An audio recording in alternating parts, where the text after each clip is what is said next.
Britain is in the middle of a health revolution. We're spending £300 million a year on pills that some believe to be an amazing natural way to prevent or even cure some of our most deadly diseases.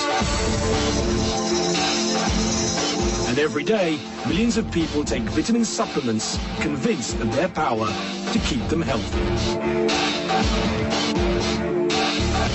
If you want to lead a long and healthy life, eat right and take supplements.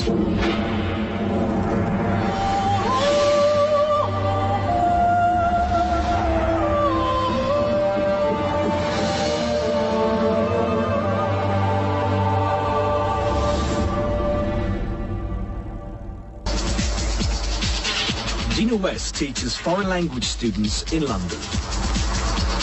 How many syllables in this word? She has a hectic schedule. So it's bungalow. Bungalow. Perfect. Okay, well done. She too is convinced that to feel good and stay healthy, she needs extra vitamin pills. I take a variety of vitamins, a cocktail of vitamins, probably about 11 a day. I have taken them over a period of 25 or more years.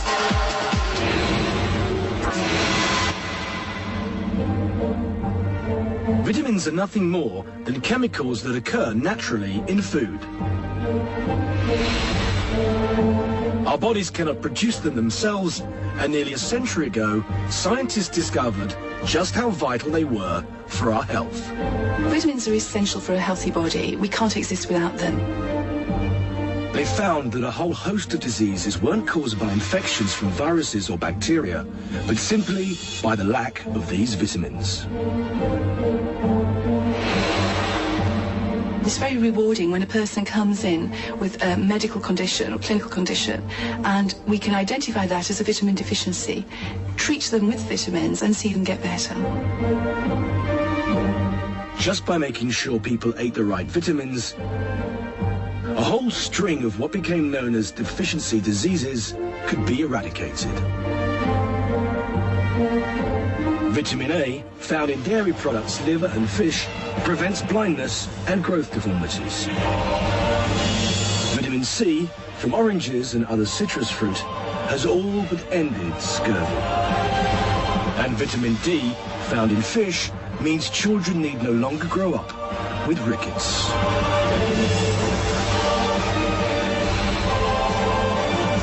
Scientists had found our food contained a cheap and simple way to end the suffering of millions of people around the world. The discovery of vitamins was a landmark in modern medicine. It was the first example where we learned that diseases may be caused not just by infectious agents, but by the simple absence of a single substance from our diet, a vitamin. That a vitamin deficiency could be the cause of disease and death. Today, most of us take for granted a life free from the diseases caused by vitamin deficiency. Doctors now believe that a balanced diet with a mix of fruits, vegetables, grains and fats can give you the tiny amounts of vitamins needed to keep you in good health. They have called it the recommended daily allowance.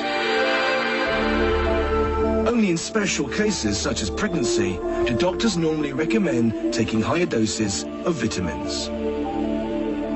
There are times when extra vitamin supplements are useful. For example, folic acid is important in preventing birth defects in babies. So it's very important for women considering pregnancy to take a folic acid supplement before they're pregnant and for the first 12 weeks of pregnancy. But 40 years ago, someone came along who would transform the world's perception of vitamins.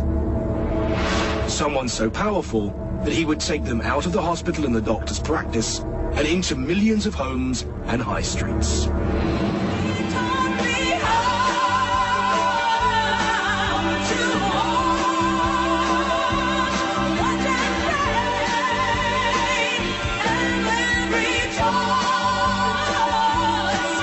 Linus Pauling was a scientific superstar. For example, if we consider a helium atom with a nuclear... As Albert Einstein remarked, Linus Pauling was a genius. He was so brilliant that he is the only man to win 2 individual Nobel Prizes, once for chemistry and once for peace. 2 Nobel Prizes gave him this astonishing scientific credibility. In addition to being an incredible genius, he was also a very charming and charismatic man. Though he died 10 years ago, his work on the structure of molecules is still the basis of modern science. Until Pauling came along to revolutionize chemistry, the nature of the bond that held atoms and molecules together really was not well known, and Pauling provided this foundation for modern chemistry. It seemed he could go effortlessly from one area of science to another. He had an encyclopedic knowledge of chemistry, physics, biology, medicine. As a chemist, I have a background of knowledge that permits me to appreciate the new ideas, but I also like very much having new ideas myself. Or making. And in the late 1960s, the great man had a huge idea. Pauling became convinced that vitamins could not only prevent deficiency diseases, they could do something far, far bigger. He believed they had the power to prevent diseases that had nothing to do with deficiency at all. Diseases which threaten every one of us, like cancer, heart disease. They could even delay aging. The key, according to Pauling, was to take them in huge doses. It was a very revolutionary idea because at the time, most conventional scientists and nutritionists were interested in vitamins with respect to their associated deficiency diseases and not achieving optimal health by increasing the intake of vitamins. The amount of vitamin C required to stave off scurvy was 10 milligrams and could be found in a slice of orange, then thousands of times more, the equivalent of over 100 oranges, and more than 250 times the recommended daily allowance was even better, because that could prevent you from catching the most irritating of diseases, the common cold. The proper intake of vitamin C helps keep one from catching cold. To this day, Pauling's claim that huge doses of vitamin C can prevent you catching a cold is popularly believed to be scientific truth.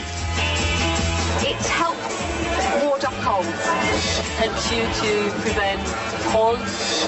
Prevents colds and flu. That's what I take it for. The Nobel Prize winner says that it cures the common cold.